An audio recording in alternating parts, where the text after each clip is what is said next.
Eh bien, bonsoir à tous et à toutes pour une vidéo où je vais vous parler de la build que vous aurez à installer ou pas prochainement courant ce mois de mai. Elle sera distribuée d'une manière aléatoire dans le temps, hein, suivant les dispositions des serveurs de Microsoft pour diffuser tout cela. La build de mai 2019, connue sous le numéro 1903. Voilà, donc je tourne actuellement sous cette build. Alors effectivement, il n'y a que les 1 qui, une espèce, qui ne change pas d'avis. Donc moi je me suis amusé à la tester, hein, la 1903, voilà, hein, qui suit donc la 1809. Alors écoutez, on a un relook, hein, visuellement parlant. Déjà je vais évoquer ça, je ne pourrais pas faire le tour de toutes les fonctionnalités. Grosse mise à jour quand même, je trouve, par rapport au contenu de nouveautés ou d'amélioration de fonctionnalités. Je vais sûrement oublier des choses parce que j'ai pas encore fait tout le tour.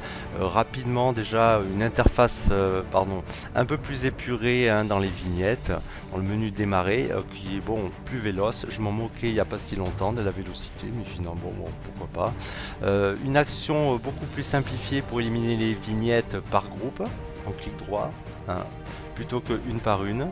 Voilà, donc ça c'est déjà un des aspects visuels, hein, à noter sur cette build. De même que l'apparition, voilà, d'un thème clair. Alors on avait un thème sombre et puis finalement Microsoft a voulu aussi contenter ceux qui adorent le clair. Donc on a un thème clair, voilà, ce qui donne ça, qui se répercute sur la barre de tâches. Hein, voilà. Donc un peu plus d'options de personnalisation, hein, sans aller fouiller ou customiser à outrance le Windows, votre Windows. On a toujours la tendance acrylique, hein, ici qui se maintient. Bon, ça n'a rien à voir avec Windows, hein. Sur l'Action Center, voilà, l'acrylique. Alors par contre, un petit truc que j'avais remarqué, c'est effectivement sur les jump lists, hein, les clics droits sur les icônes épinglées, vous avez aussi un effet acrylique. Alors ça, c'est pas très flagrant, mais si on regarde bien, il y a un petit peu de transparence au travers du blur derrière. Hein, j'ai pas peut-être le bon wallpaper qu'il faut, mais effectivement, ça n'y était pas. On avait des couleurs pleines et solides. Voilà, donc là, ça a changé, c'est pas plus mal. Au moins, il y a une meilleure cohésion, hein, dans l'ensemble du look, du visuel. Donc voilà, une grosse différence aussi. Par contre, alors, pas esthétique, mais fonctionnel, c'est Cortana. Cortana, Je peux apprendre à mieux vous ok, comprendre. voilà, laisse-moi tranquille, qui est séparé dans un module à part par rapport à la zone de recherche, hein. Si vous affichez rechercher, affichez la zone de recherche telle qu'elle est ici avec la loupe, ou alors simplement l'icône de la loupe, hein, c'est possible, voilà. Et bien effectivement, on s'aperçoit qu'on peut faire une recherche de manière beaucoup plus ciblée sans Cortana, à travers des onglets bien pratiques, que ce soit sur des documents, des applications électroniques, des dossiers, voilà, certaines bibliothèques de musique, voilà, des photos, vidéos, même des personnes et même les paramètres. Voilà, avec aussi des options d'indexation beaucoup plus rigoureuses, puisque vous pouvez aussi affiner la recherche avec le statut de l'indexation en cochant l'option avancée, ce qui vous permettra de retrouver beaucoup plus facilement des fichiers d'une manière beaucoup plus précise. Alors après, il faut compter quand même un délai, hein, le temps que Windows fasse son indexation. Vous voyez, il est en train d'indexer, hein, en ce moment. Voilà. Mais il faut le laisser faire si vous voulez vraiment bien profiter de la fonction de recherche. Sinon, aucun intérêt d'indexer les fichiers. Voilà, on retrouve aussi, hein, voilà, ce look acrylique ici. Aussi dans le menu WinX. Voilà. Ok. Un peu moins marqué, hein, bon. Il est normalement pas du tout transparent, ce menu, de toute façon. Ça, c'est le seul qui résistait jusqu'à présent. Euh, Ensuite, qu'est-ce que je voulais vous dire? Alors voilà, un des fonctionnalités améliorées, on va dire peut-être mieux pensées, hein, que sur les précédentes versions. Donc après, il faut s'y retrouver, hein, avec toutes ces builds. Euh, des petites améliorations concernant, voilà, par exemple, hop, le post-it de Windows, puisque là, vous pourrez maintenant mettre dans un post-it, insérer une image. Voilà. Hein, comment? Voilà. Grâce à cette icône, hop, où vous allez parcourir et pouvoir épingler une image dans votre post-it lui-même. La possibilité aussi d'imprimer, enfin bref, vous aurez qu'à explorer tout cela. Je ne vais pas m'y attarder. Qu'est-ce qu'on a d'autre comme fonctionnalité qui ont changé? Alors, c'est aussi une fonctionnalité intéressante mais qui bug sur ma bécane et pas que sur la mienne. On va attendre un correctif. C'est la Sandbox, c'est un bac à sable de Windows. Une espèce d'environnement virtuel qui va permettra de tester des applications en toute sécurité puisque ça ouvrira une fenêtre comme si vous étiez sous votre OS et vous pourrez lancer l'installation d'applications comme ça en toute sécurité sans que le vrai environnement entre guillemets soit touché par un malware, un virus ou autre. Donc c'est assez intéressant, hein. Alors après, il faut l'installer à partir des fonctionnalités, hein, dans le menu démarrer. Le menu qu'on s'appelle désinstaller, hein, et ajouter les composants Windows. Il apparaîtra à ce moment-là. Je vais vous montrer, voilà, le message d'erreur. Normalement, il aurait dû s'ouvrir. Voilà, il y a une erreur. Pour l'instant, il y a un bug qui n'est pas encore corrigé. Alors, je rappelle vite fait, hein, pour disposer quand même d'un bac à sable, une sandbox dans un environnement virtuel, il faut être dans un environnement en 64 bits, avoir un processeur qui sache gérer donc le 64 bits, et aussi régler ça dans le BIOS et cocher, hein, activer la fonction dans le BIOS au niveau de la section processeur, hein, de la virtualisation. Voilà, il faut autoriser la virtualisation pour que cela soit possible et que l'option de bac à sable sandbox, hein, dans les composants de Windows optionnels puisse s'installer et fonctionner. Alors c'est actuellement présent que dans les versions, cette boîte, ce bac à sable, dans les versions éducation, entreprise et professionnelle, mais apparemment il y a possibilité d'installer cette fonctionnalité sur les versions Windows 10 familiales. Voilà. Qu'est-ce que je voulais dire d'autre? Bon, ben, vous voyez quelques fonctionnalités intéressantes. Moi je l'ai trouvé plus véloce que les deux précédentes builds de 1803-1809 dans l'ouverture, la fermeture. Beaucoup plus réactif en fait. Donc moi j'aime bien, c'est pour l'instant. Alors j'ai eu un souci concernant les compatibilités alors logicielles, hein, puisque j'ai fait un upgrade, j'ai pas fait une clean install. J'ai upgradé, hein, tous mes fichiers d'application, voilà, hein, pour pas avoir à tout réinstaller. J'ai eu quelques incompatibilités avec certains logiciels connu gratos, genre Seven Taskbar Tweaker, pour lequel le développeur, bon, il trouve une solution avec des bêtas, hein, pour lequel il demande une petite donation. Bon, à voir, pour l'instant il me manque pas énormément, hein. Bon, après ça fait que quelques heures que je suis dessus. Ensuite le Classic Shell menu, hein, pour ceux qui utilisent comme moi, hein, cette alternative au menu démarrer. Sachez qu'il faut vraiment prendre la toute dernière version, 4.3.1, hein. Vous aurez des soucis avec les précédentes versions, donc sur le site de Classic Shell Menu, avant que ça ne devienne OpenShell et que en fait le développeur Ivy arrête, hein, voilà, de s'atteler à développer cette fameuse alternative au menu démarrer. Bon, qu'est-ce que je voulais dire d'autre? Alors après, dans les paramètres, hein, effectivement, il y a un petit relooking, des nouvelles sections qui ont changé. Vous voyez, on a la section recherche qui s'affiche maintenant dorénavant aussi ici. Voilà. Bon, la personnalisation, ça vous avez vu. Dans le menu système, qu'est-ce qu'on a dans les notifications? Alors, on a la possibilité d'agir, hein, rapidement sur les actions, directement aussi depuis l'Action Center. Voilà. Modifier, bon, à la volée. Au niveau du stockage, c'est mieux ventilé. On a une vue quand même plus utile d'ensemble, hein, de l'espace disque occupé, de manière beaucoup plus précise. Voilà, vous pourrez y jeter un œil, hein. C'est vrai que ça c'est quand même beaucoup plus étoffé. C'est mieux pensé encore une fois aussi, hein, heureusement, hein, avec le temps quand même. Voilà, bon, le presse-papier, il est toujours là. Hein, la touche Windows V pour le faire apparaître. Voilà. Après, bon, il s'étoffe un petit peu d'une liste, je crois, beaucoup plus conséquente de tout ce que l'on peut garder en mémoire, hein, voilà, dans l'historique. Qu'est-ce que je voulais dire d'autre sinon? Bon, alors sachez qu'au niveau stockage, une petite parenthèse, maintenant cette build 1903 se réserve le droit de réquisitionner 7 Go d'espace disque, hein, pour la mise en place des futures mises à jour. Voilà, c'est une obligation quasiment pour Microsoft, hein, pour pallier aux soucis qu'ont les utilisateurs avec les mises à jour et au moins réserver assez d'espace pour faire tout cela. Une petite parenthèse, c'était.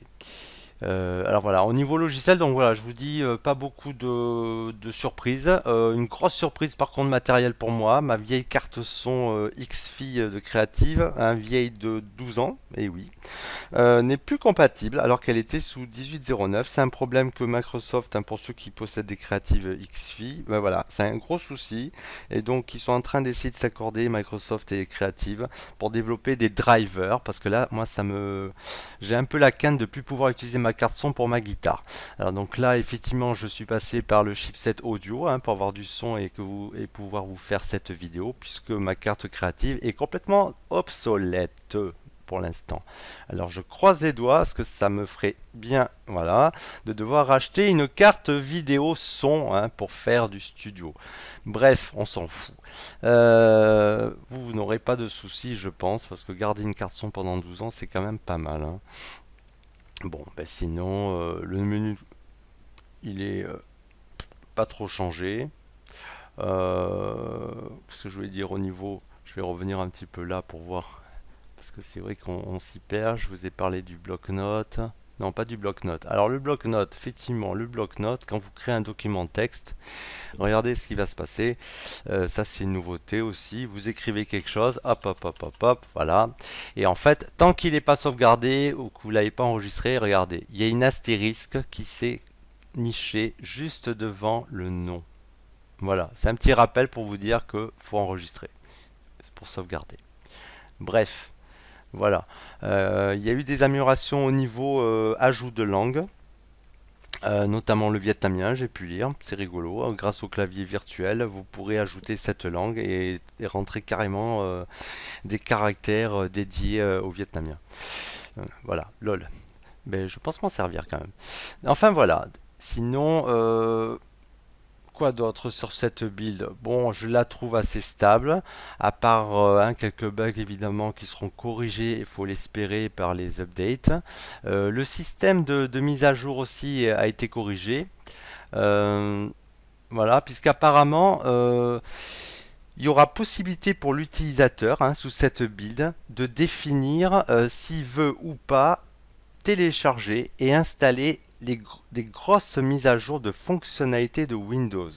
Hein, c'est complètement différent des mises à jour de sécurité, hein, de correction de bugs, etc., qui, elles, seront toujours maintenues et téléchargées automatiquement, que vous repoussiez la date ou pas. Par contre, les grosses mises à jour de fonctionnalités, hein, comme cette build ou la build précédente, voilà, hein, où vraiment on a des changements de fonctions majeurs, et, hein, bon, ça, par contre, ça sera laissé au choix de l'utilisateur.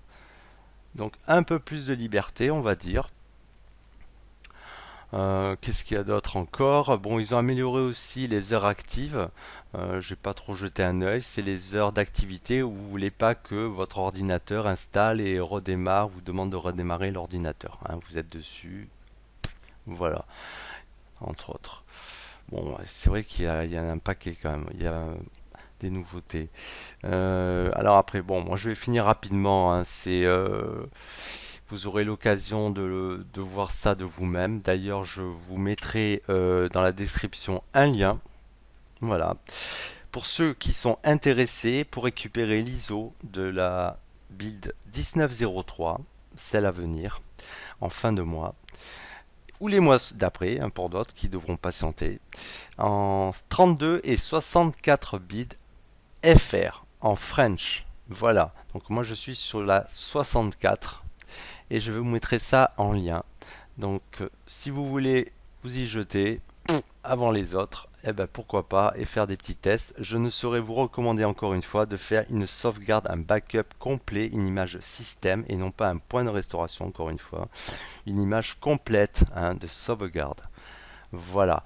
Alors je vais finir pour les plus craintifs et les plus à la fois les plus hardis au niveau customisation, puisque alors évidemment me connaissant, je me suis lancé un petit peu pour voir s'il était possible de customiser ce Windows sur cette build. Alors Aeroglass, ça aussi c'est une incompatibilité.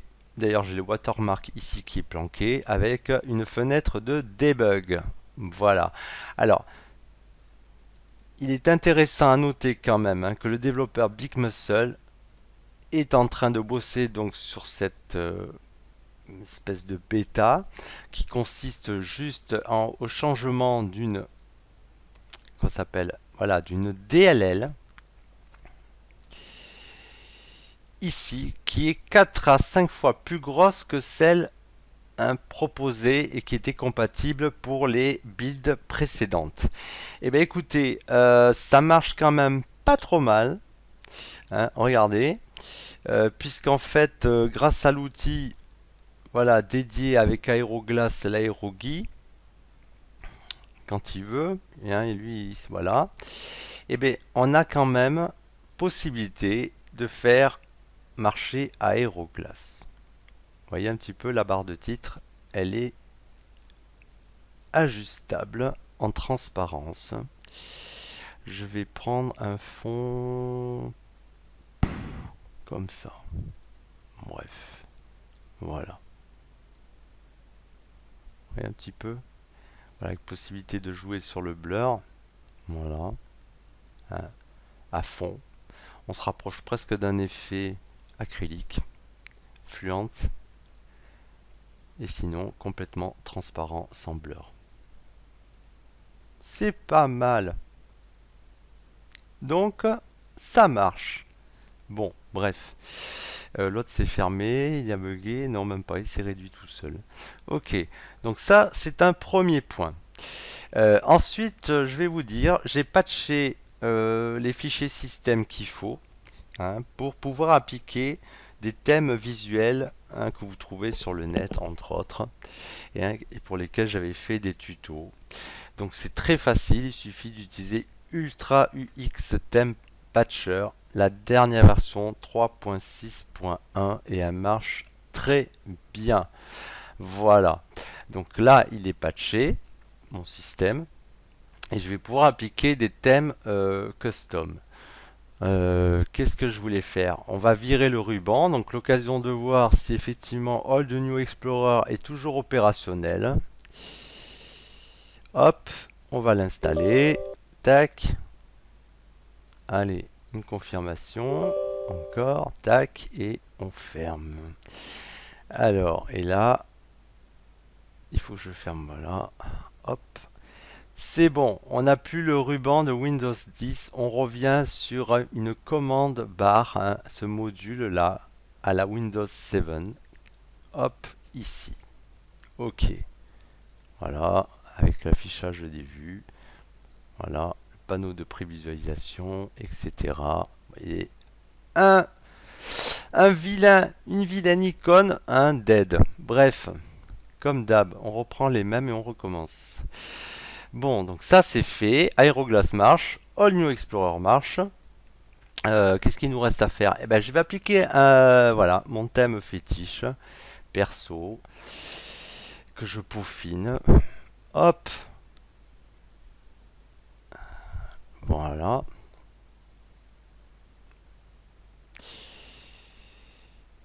Allez. Bon. Ok. Alors, qu'est-ce que ça donne? Eh ben, nous y voilà. Donc, on voit bien la fenêtre avec un dark theme, tel que je les affectionne. L'effet aéroglace qui s'applique bien sur les bordures et les barres de titre. Ok. Eh bien, écoutez, c'est complètement thèmable, quoi.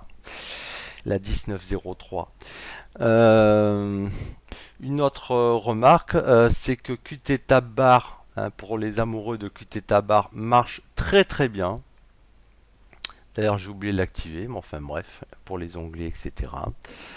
Qu'est-ce qu'il nous reste à faire? Alors, je vais vous dire, pour les amoureux du full glass, on va tester donc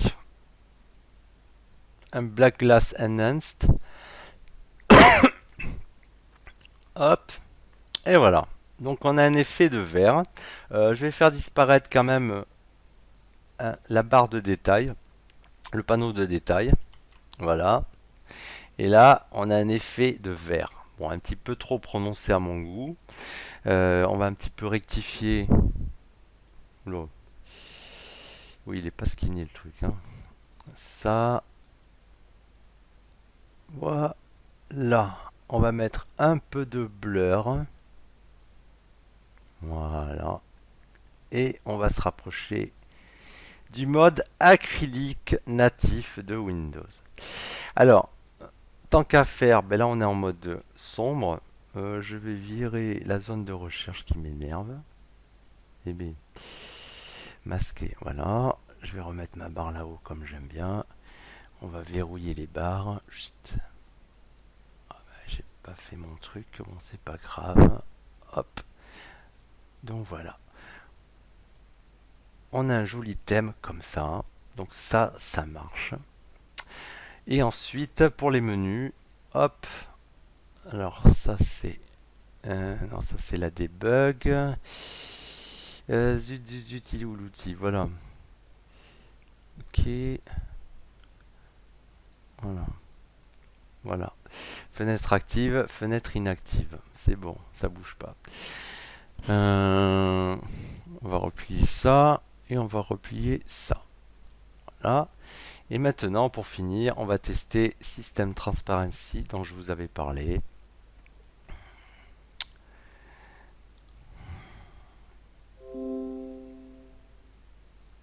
Ok.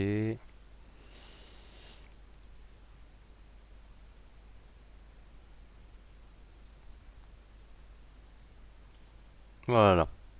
Hein, pour la transparence du menu droit. On va revenir sur ça. Tac. Voilà. Donc, hein, vous savez ce qu'il vous reste à faire, les customiseurs. Sous la 1903, ça marche pas trop mal.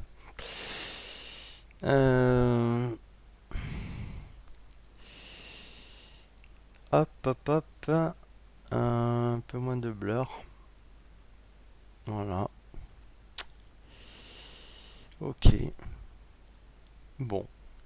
Bah écoutez, sur ce, je vous dis un bon test hein, pour les plus courageux et les plus impatients d'entre vous. Sur ce, je vous dis bonne journée, bonne soirée, où que vous soyez, faites-vous pas chier. Ciao, ciao.